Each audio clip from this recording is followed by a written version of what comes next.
Hey guys, Tarke here, and GGG has done another balance pass on Arch Nemesis. A lot of the immunities that I had issues with and I raised in my previous video are still there, but I want to use this as an opportunity to talk about just how scaling works in Path of Exile, because I've been really enjoying the gameplay in 3.18. I've genuinely had more fun in this league, start 3.18, than I did last league or the league before that.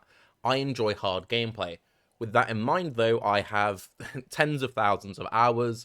I'm playing a type of build that I'm very well used to. Yes, it's a little bit off meta doing Petrified Blood stuff, but I'm playing a very powerful build. I know what I'm doing, and I have like all the defensive layers in my build, and I still regularly run into problems. Now, with that in mind, with the way that Path of Exile scales and the fact that Arch Nemesis is in the core pool, because it's all base magic and all base rare monsters, it's near impossible for it not to cause regular problem points. The idea of like you get that 1 in a million like random thing, which is really difficult. Originally in Path of Exile, that only really came from map mods, whereas now we've got map mods, we've got Eldritch Altars, we've got base just Arch Nemesis ignoring anything, and then we have League mechanics, which already scale things up. They've either got more dangerous base types of monsters, for example, something like Legion, or you've got something like Metamorph, or you got stuff like Blight, which then becomes really difficult when you start factoring these things in there. And Path of Exile builds and characters has come so far since when I first started playing back in the beta that it's not as simple as just like, oh, this enemy is immune to freeze and chill. Oh, well, you've lost one defensive layer. It's immune to cold ailments, which now means stuff like brittle. And now not only am I losing defensive layers, I'm also losing a lot of damage. So let's say that you're playing an alt ailment build. If you're playing an alt ailment build, you've already sacrificed all your normal ailments to gain alt ailments. So you've already sacrificed something to get that effect. Then you have enemies which are straight up immune to your alt ailments. Then they don't do anything.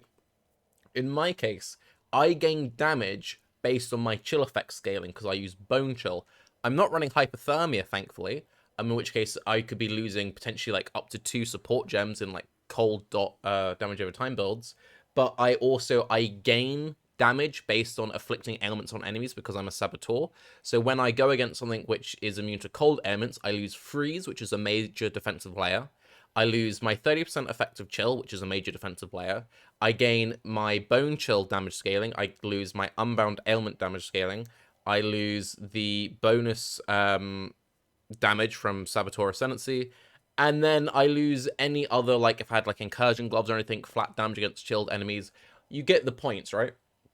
So I've got block, for example, in my build. I've got 42 to 62% block, 55 to 75% spell block, because my shield gives me block if I've blocked a spell recently, and spell block if I've blocked an attack recently. So that's why those ranges are there.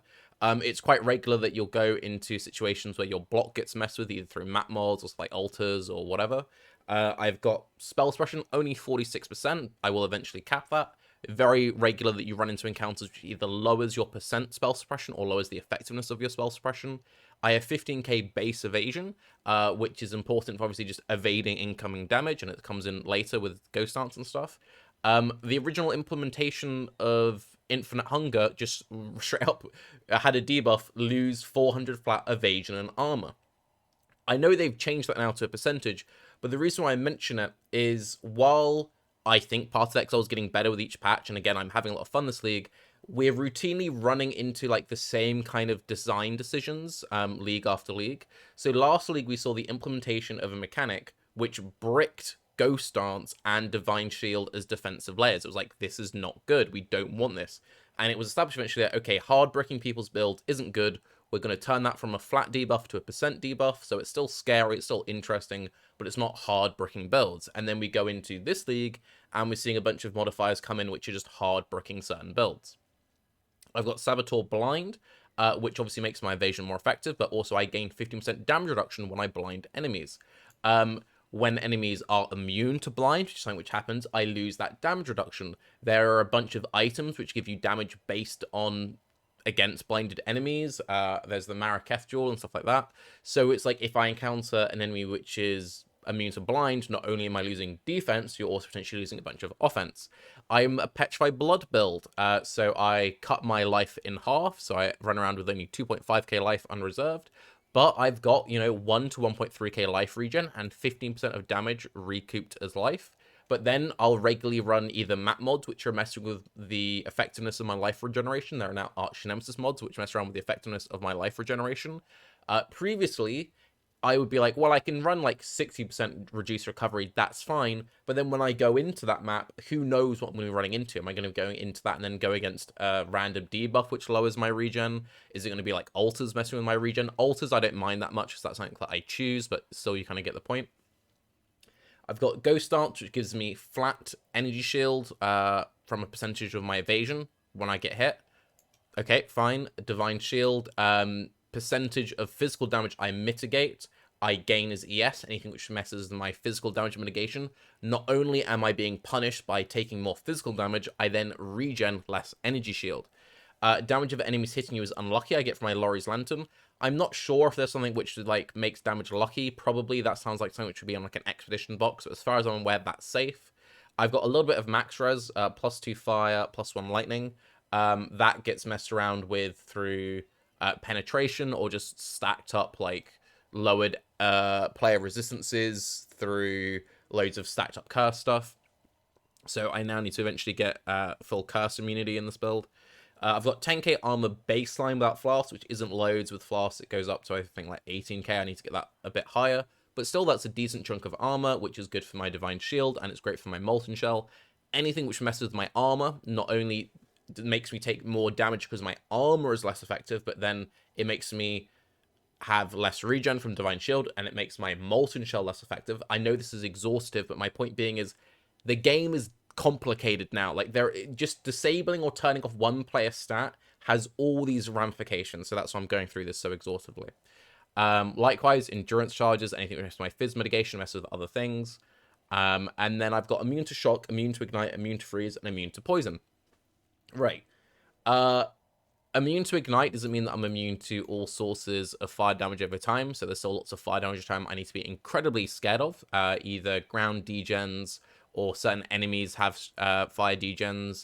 There's the burning miscreants, which are really, really spooky. A whole bunch of bosses have degens, which I can deal with individually, assuming there's not then stuff messing with this, because when there's stuff messing with this and I encounter anything which interacts with this kind of stuff, I instantly fall over. Likewise, I'm immune to poison. I'm getting my chaos res up. I'm -6%. I will eventually cap that out. But, even with my immunity to poison, there's still loads of caustic degens in the game. There are enemies which do chaos clouds around them. They just, like, shoot out chaos damage over time spells at you, so on and so forth. Basically, my point being is the game is in a state now, a good state, mind you. I enjoy the game currently, and again, I'm enjoying 318 a lot, where anything you do to like mess with player mechanics in any way has massive ramifications. In the extreme cases, it will brick certain builds from functioning at all. Stuff which steals player charges, if they're a discharge build, their build doesn't function. In other cases, it can be the difference between like your build feels good to play to your build feels terrible to play. In a vacuum, that's fine. But yeah, I don't know how you go about balancing something as complicated as Arch Nemesis when it's not just Arch Nemesis, but then how does Arch Nemesis interact with this entire pool of league mechanics, this entire pool of map mods? Who knows? Are we meant to be in a situation where we're meant to be rolling over more maps more aggressively? In which case that individually is fine, but then is it a situation of that and then we're regularly skipping enemies? Don't know. Anyway, I really enjoy Path of Exile right now. I'm really enjoying the game. I'm not complaining for the sake of complaining, but I do think it's interesting to talk about this sort of thing, because one thing I also find interesting about Path of Exile and what makes Path of Exile such an interesting game is I can guarantee that while I was going through this list, there'll be some players being like, okay, Tarke, calm down. That's way too much. What are you doing? Get more damage.